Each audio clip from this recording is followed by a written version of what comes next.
Hello my dear students of class 8. Today I will teach you the revolt of 1857. Previous video में मैंने the suppression of the revolt of 1857 के बारे में बता रही थी कि किस प्रकार यहाँ इंडियन पीपल इस रिवोल्ट को आगे बढ़ाते थे और यहाँ के जो कॉलोनियल गवर्नमेंट ब्रिटिशर्स जगह जगह हो रहे रेविलियन को या अपराइजिंग को या रिवोल्ट को वो सप्रेस करते जा रहे थे। और उस सप्रेशन में लास्ट में हम क्या देखे थे कि बहादुर शाह जफर को ब्रिटिशर्स के द्वारा उम्र कैद की सज़ा दे दी जाती है और बहादुर शाह जफर अपनी बेगम जीनत महल के साथ इनको रंगून भेज दिया जाता, वहीं पे इनकी मृत्यु हो जाती है। इस प्रकार हम देखते हैं कि 1859 तक आते आते यह रिवोल्ट जो हुआ था 1857 वो सब बिल्कुल ही सप्रेस कर दिया गया। तो आज जो मैं इस वीडियो के माध्यम से आप लोगों तक मैसेज पहुंचाने की कोशिश कर रही हूँ वो है आपको causes of the failure of the revolt, यानी कि इस रिवोल्ट के फेल्योर होने के क्या सब काउजेज थे, यानी कि कौन ऐसे काउज थे या डिफरेंट काउज थे जिनके चलते ये इतने बड़े संघर्ष जो इंडियन पीपुल के द्वारा किया गया वो फेल हो चुके थे। तो हम चले अब इस पे, तो इनके डिफरेंट पॉइंट्स के माध्यम से मैं बताने जा रही हूँ। तो फर्स्ट पॉइंट है lack of planning and coordination among the rebels. Rebels यानी कि जो अपराइजिंग करते हैं, जो रिवोल्यूशनरीज हैं, जो रिवोल्यूशन को आगे बढ़ाते हैं, उनको कहते हैं रेबल्स। कहता lack of planning and coordination among the level, यानी कि इन लोग के प्लानिंग में भी कुछ कमी रह गई। प्लानिंग कुछ और किए थे और करने कुछ और बैठे थे। क्यों? क्योंकि हम देखे थे कि ये 1857 का रिवोल्ट जो होने वाला था उसका फिक्स्ड डेट था आपको 31 मई 1857।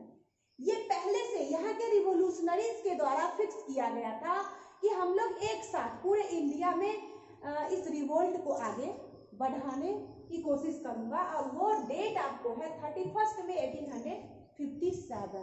लेकिन इसी बीच में कौन सी घटनाएं घट गई थी? तो मेरठ वाली घटनाएं घट गई थी। वो है आपको 10 मई 1857 को ये घटनाएं घट जाती है और जिसके चलते जो 31 मई 1857 को शुरू होना था वो नहीं शुरू हो करके 10 मई को ही शुरू हो गया। तो इसका मीनिंग है कि कुछ ऐसे भी उसमें रेबल्स होंगे, कुछ ऐसे भी उसमें रिवोल्यूशनरीज होंगे जो अभी उनकी प्लानिंग पूरी नहीं हुई होगी।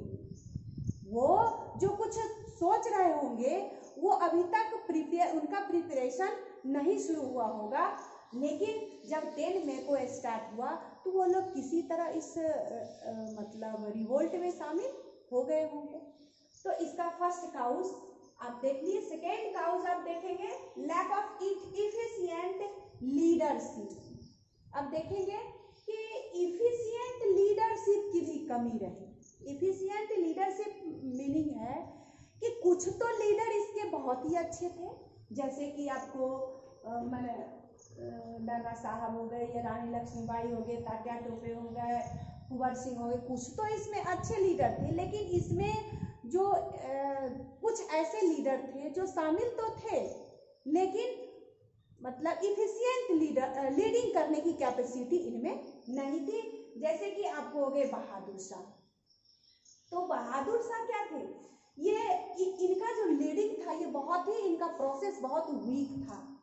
लेकिन इनकी तुलना में जो ब्रिटिशर्स के तरफ से जो सप्रेस करने वाले जो ऑफिसर्स थे, जैसे कि लॉरेंस हो गए, हैवलॉक हो गए, निकलसन हो गए, कैंपबेल हो गए, तो ये सब बहुत ही इफिशिएंट थे, यानी कि ये सब ज़्यादा स्ट्रॉन्ग थे, जिनके सामने इन लोगों की लीडिंग कैपेसिटी बहुत ही कमज़ोर पड़ चुकी थी और ये आपका जो रिवोल्ट है वो फेल्योर हो जाता है।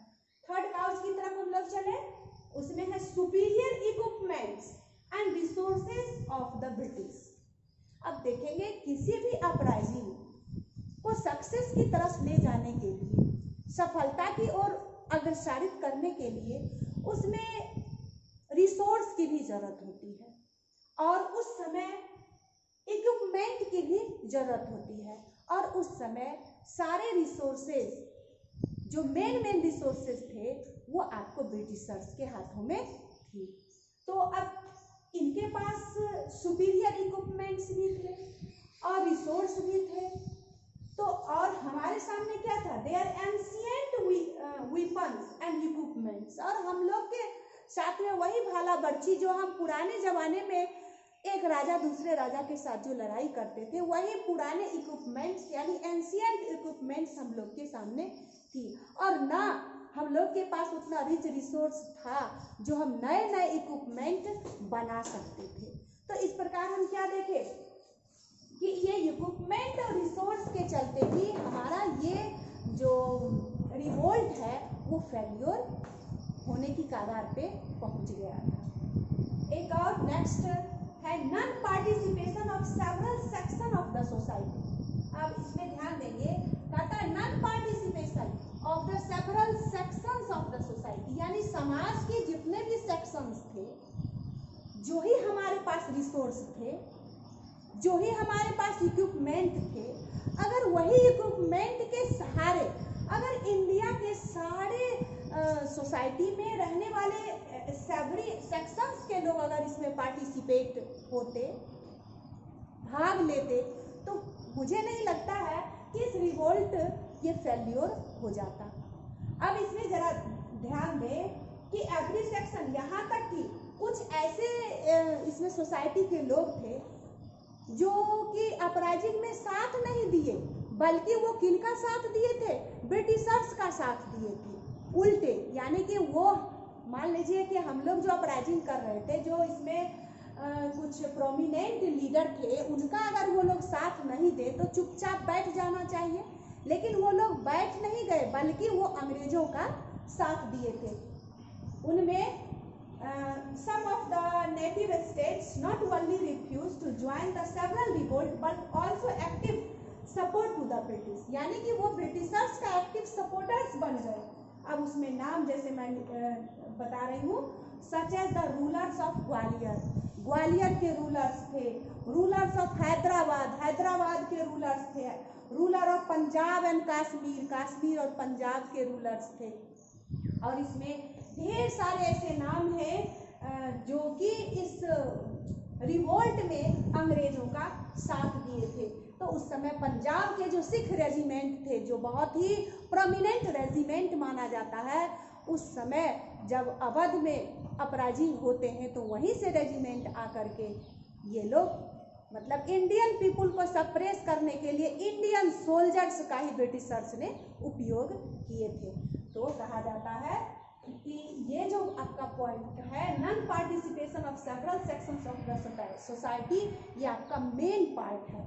हमारे पास जितना ही रिसोर्सेज थे, अगर उसी रिसोर्सेज में हम लोग अगर उनसे रिवोल्ट करते तो कभी भी हम लोग हार नहीं स्वीकार करते।